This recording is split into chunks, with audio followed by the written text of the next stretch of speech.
Now, here's one of the ways that I see a great evidence for the fact that Jesus is indeed Yahweh is because who is the one that spoke to Moses in the burning bush? Who do we all acknowledge is? And I know even Jehovah's Witnesses acknowledge this. We all acknowledge that it was Jehovah, right? But let us turn to Exodus 3. If you are watching and you can, please turn to Exodus 3. Exodus chapter 3.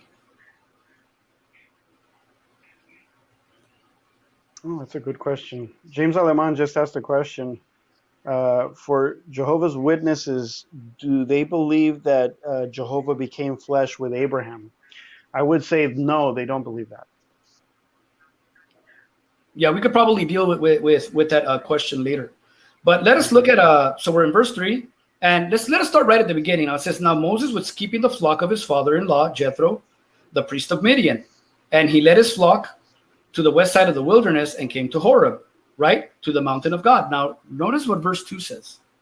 Verse 2 says, and the angel of the Lord appeared to him in a flame of fire out of the midst of a bush. He looked, and behold, the bush was burning, yet it was not consumed. And Moses said, I will turn aside to see this great sight, why the bush is not burned.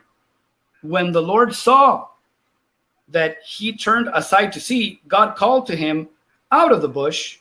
And who was in the bush again? The angel of the Lord, right? And it says, Moses, Moses. And he said, here I am. Then he said, do not come near. Take your sandals off your feet, for the place in which you're standing is holy ground. And he said, I am the God of your father, the God of Abraham, the God of Isaac, the God of Jacob. And Moses hid his face, and he was afraid to look at God.